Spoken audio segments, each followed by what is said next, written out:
Welcome to the VetFarm Network podcast, produced by the American VetFarm Network, a program of At Ease Orchard.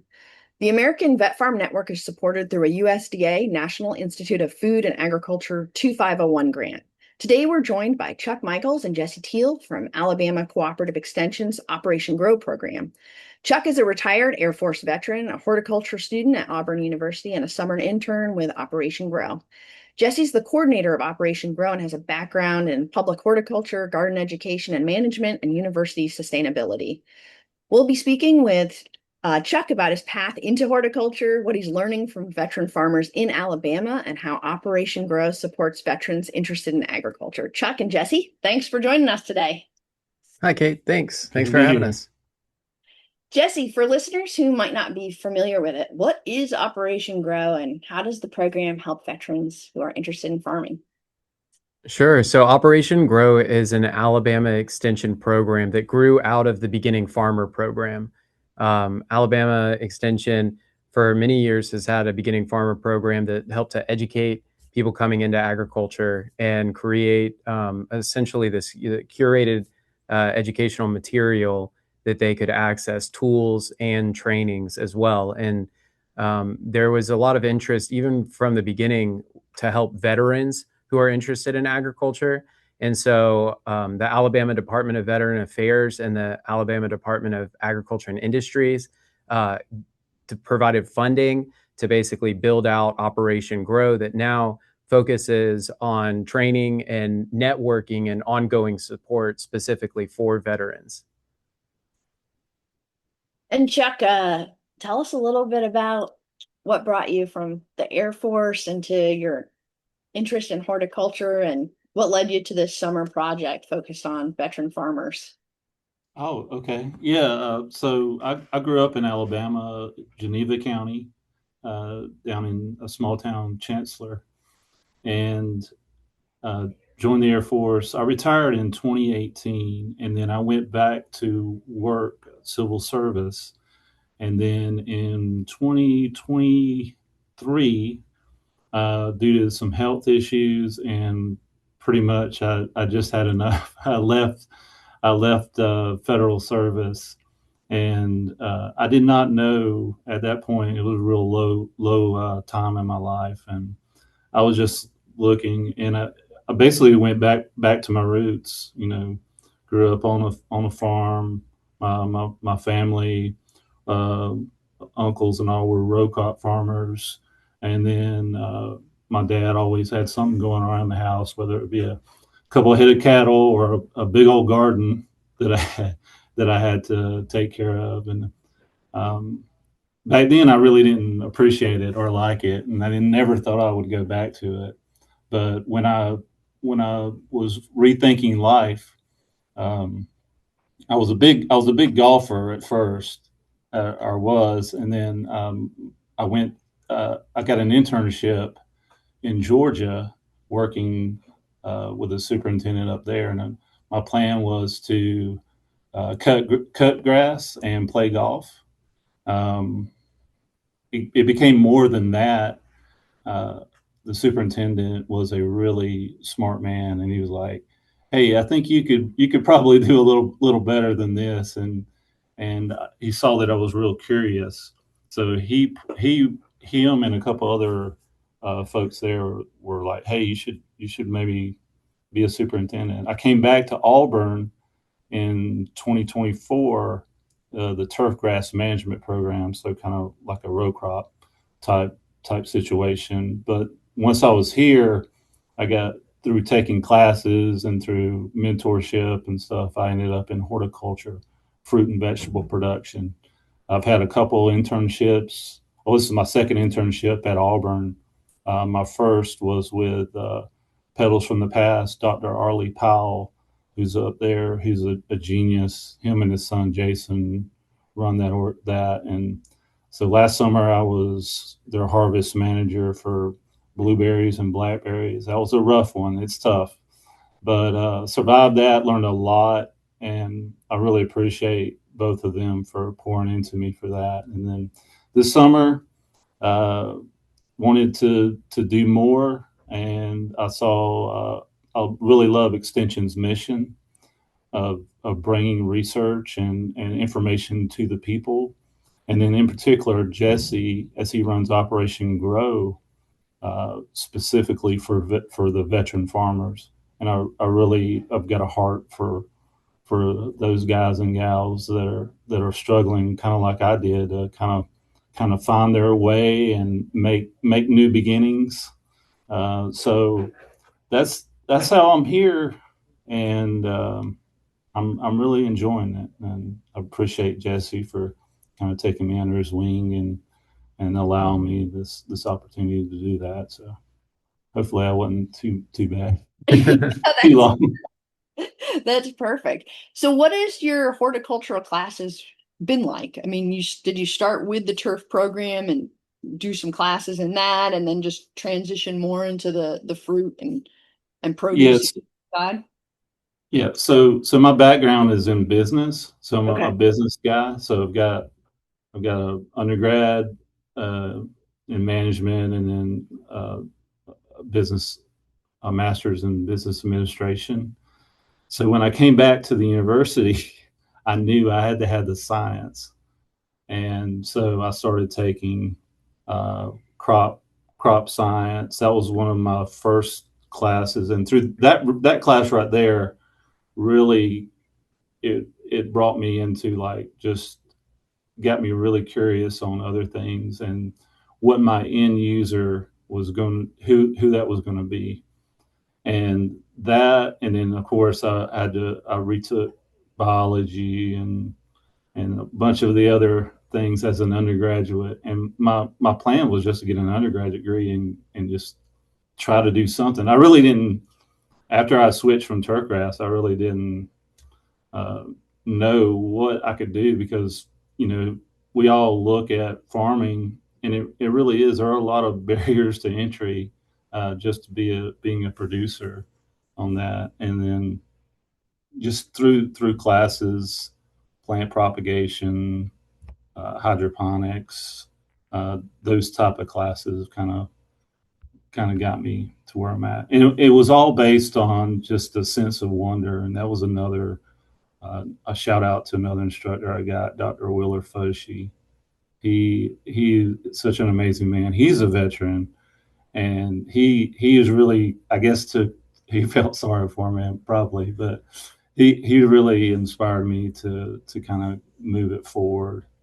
And I think a lot of him as I go forward. And he's a professor. He's a farmer. He's a veteran. He's got his own. He's got a lot of things going, and I look at him as a role model. So I don't know if that answered your Yeah, questions. that's wonderful. That's wonderful. Um, I guess as you've been speaking with veteran farmers for both of you, what resources seem to be helping them the most, and where are some gaps, especially in Alabama or the Southeast, that you feel are kind of unmet needs right now? Well, I think that's we're still in development with that. So, I mean, we've had a little over 300 people sign up and for our program, and some of the questions that we ask them sort of focus on that. What are your training needs? What are your barriers, and that kind of thing. And the veteran community is as diverse as the civilian community. So we get a lot of different answers with that. The resources that have helped, I think, the most are really just us being here to help direct them. That's been a big thing that seems to be somewhat lacking. Many people come in and they just have a lot of questions, and they need somebody to help answer some of those questions, to just sit down and talk through it with them. And even though our office, my background and everything, I have some expertise in growing crops or managing crop production.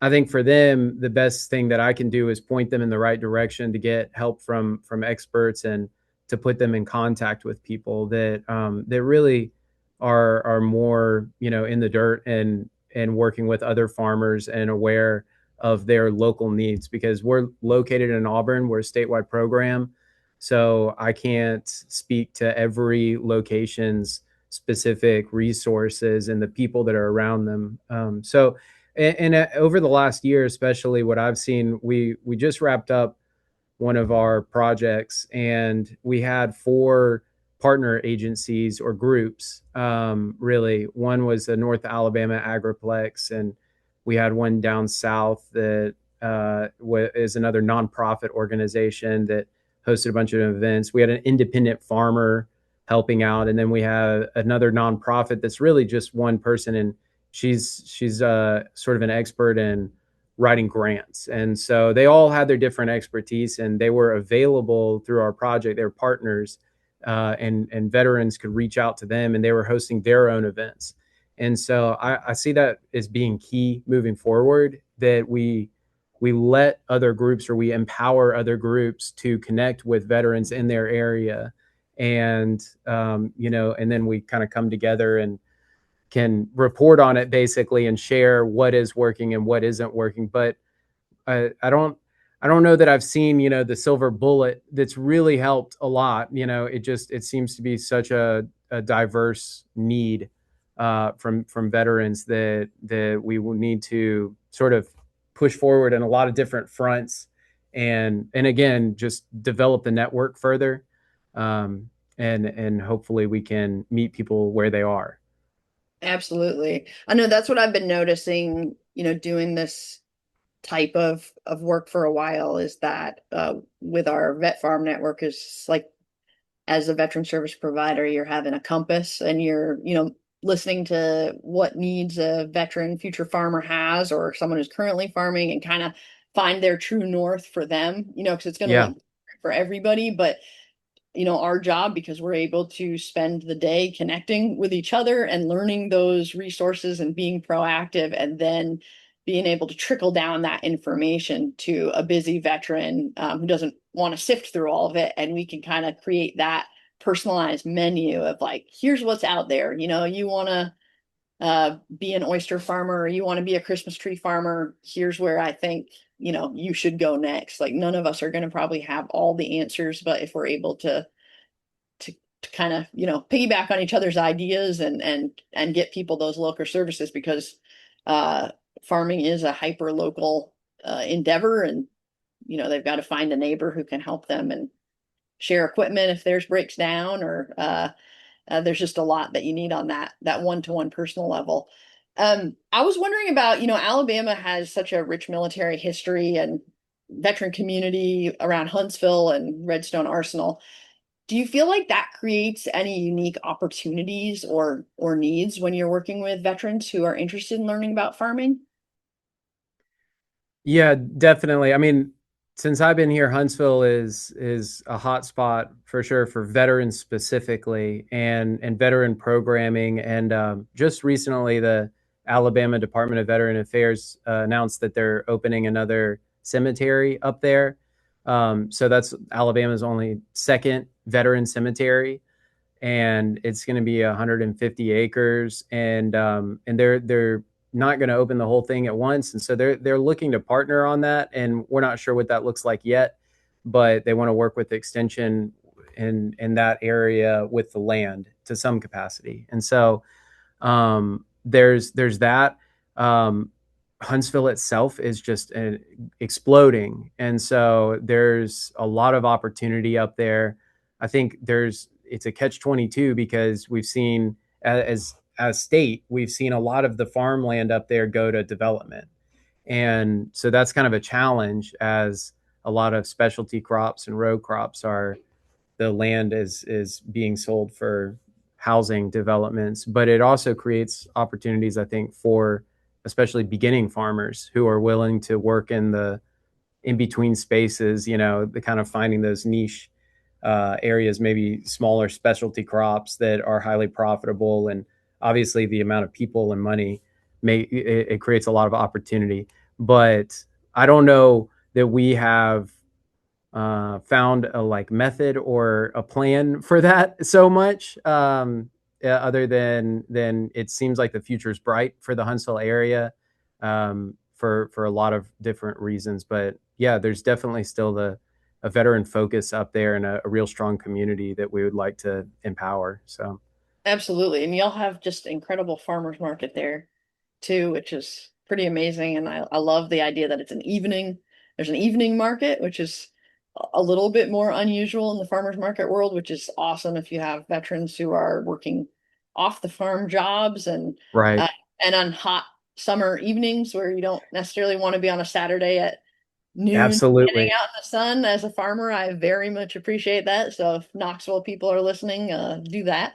Um, Chuck, do you have anything to add about, I guess, from your point of view as a veteran and, someone who has worked with extension?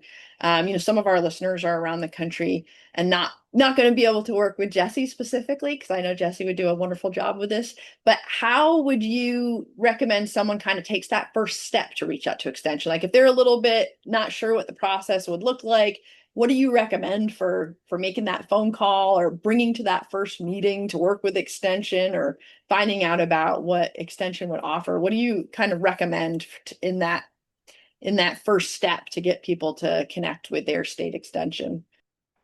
I think the beauty of extension in Alabama is we're represented, or extension is represented in all 67 counties. First step I would do, and we all know this, it's all about relationships.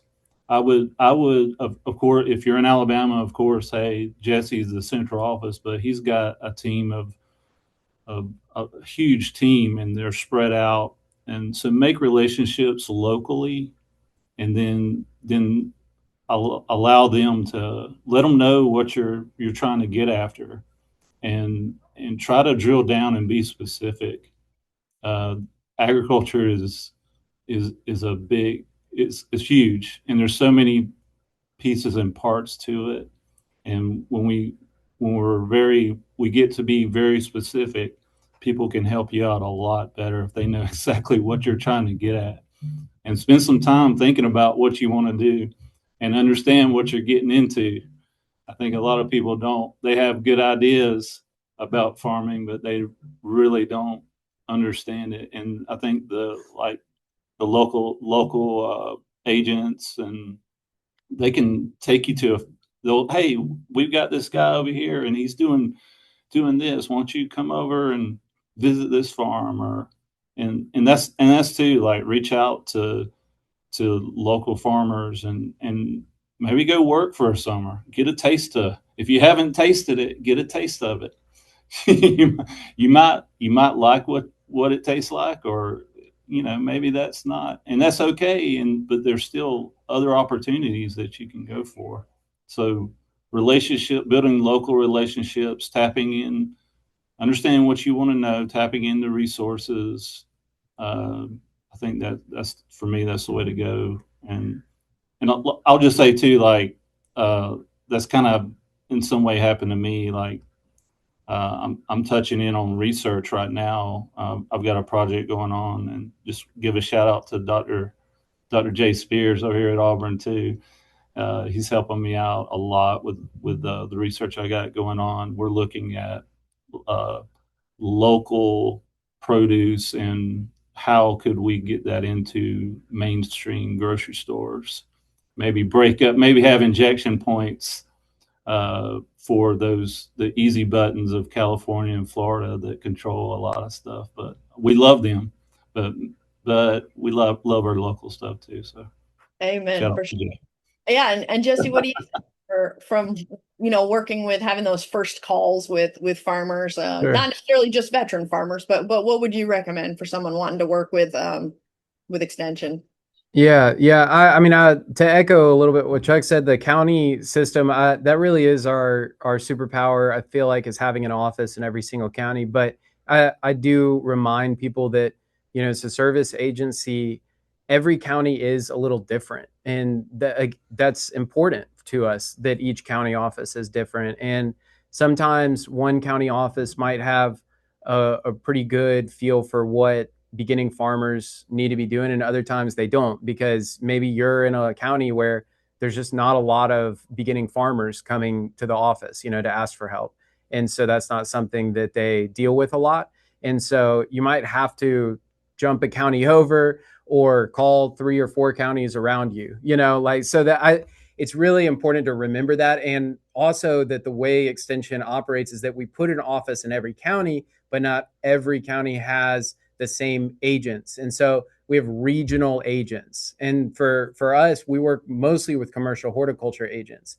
And a lot of people starting out don't know what commercial horticulture means. So they might go to the extension website and you're looking through your list of people and they don't even know that commercial horticulture is who they're looking for to talk about tomatoes. That's so what Chuck is saying is right. You walk in, have an idea of what your goal is, and you might ask that office and say, like, I'm interested in tomatoes, but I haven't really started yet. So I need to take a few steps back of, where do I start? And to find that answer, they might have to direct you again to a different office, or your county agent, you might have to give them a call and set up an appointment for them to come out. And it might take a little while. So I think with farming, if you're starting out and coming into it, just know that the patient and persistent farmer wins out, usually, pretty much always, right? And so that's true with extension too. Be patient, be persistent. Don't call them once and say, well, they didn't answer, and then move on. Like, get connected, find the people. They're out there. They just might not be right at your fingertips. So you might have to work a little bit. And again, that's kind of where we come in our office, is that I'm always here and to take and field questions. And we only have so many agents to cover the whole state. And so if I can get a better feel for what it is that you need and help you define your need, then I can push you on to somebody that can help you a little bit better than I can, that's in your area. But yeah, be patient, be persistent, get connected, start developing those relationships early. Absolutely. And that tenacity, I think, is really important. That's what we've seen, especially moving farms. Every extension specialist is going to have their own niche. And so like our local one doesn't know about silvopasture and regenerative farming practices, which is fine.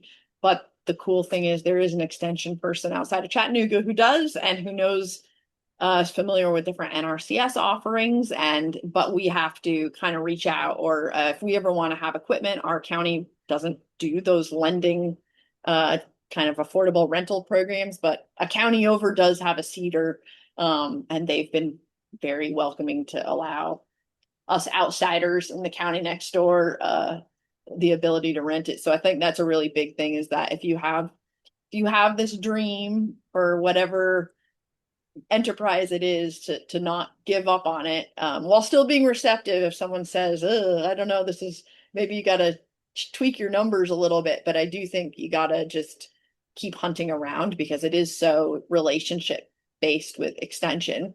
As human beings, we're going to find some people that we hit it out of the park with, and other people who are not going to advocate for us. So yeah, just keep calling. And I do think extension is an incredible service, and unfortunately not enough people are aware of it, I think, especially when you're in more of the homesteading, just kind of starting out phase. It's a resource there that a lot of people haven't taken advantage of. So and we'll put it in the show notes, but where would someone who's listening in Alabama find out more information about your extension, and specifically Operation Grow? And if you have any upcoming events or anything in the next year or so that people should keep on their radar? Yeah, most stuff can be found online. I think that's kind of the place to start these days. We tried to make ourselves as visible as we can and available online as possible. So my information's out there if you search Operation Grow, and you got to add Alabama in there because the veteran community, it seems to have some tendencies of naming things really similar names. And so we have a boot camp every year. We're looking at increasing that and having more boot camps per year, but we haven't put those to date yet. So we just had our last one in May. And so we'll publish that once we know when the next ones are. If not anything else, we'll have another one next May. But Yeah, you can find all of that online. Again, if you're in Alabama, go to your extension office, identify yourself as a veteran. They'll probably pass you along to our office, give you my contact information, and tell you to call or email. So I think that's the place to start. Other events that our office have planned, nothing right now is on the calendar until the fall, I think, which we have an online networking event, but I don't think we have a specific date for that. So yeah, we're in a bit of a rebuilding phase and in between with a lot of our planning stuff, but we'll be publishing those dates pretty soon and getting those on our website. And Chuck, where would someone eventually, once you're finished with this study for local food hubs, where would they be able to read that? Will that be something available if somebody wants to reach out to you and glean some of the ideas that you're working on with this? So one thing I quickly learned, the academic setting it's taken a little longer just to go through some of the academic rigor that's in place. So it's still I've got everything set for interviews. I got my proposal and I've got a lot of information already, but going through publishing and review boards. So I can't really say anything about it right now as far as Well, release date. you'll have to send it to us, and maybe we can do an interview. Yes. Yeah. The best learned things that you've figured out in this project. So you have to send me. I think there will be at least an article maybe on the extension website or something Awesome. once he's done with the project. I think we could get that out there. Awesome. That would be awesome. I'd love to read it. Gotcha. Yeah. Great. Well, Chuck and Jesse, thank you so much for joining us and sharing more about veteran ag in Alabama and the work that's happening through Operation Grow. We'll include links to Operation Grow, Alabama Cooperative Extension, and the other resources discussed today in the show notes. Our next VetFarm Network Live, which is online, we do it through Zoom. It's pretty much like an office hours, is going to be held on July 9th at 7 p.m. Eastern Time. We are going to be focusing on Christmas tree farming, which I'm really excited about, kind of from a wholesale model to also a U-cut agritourism piece. We're going to have time for questions and conversation, and registration information will be also available in our show notes. You can find more conversations, events, and resources for veterans in ag through the American VetFarm Network. Thanks for listening. Thanks, Kate.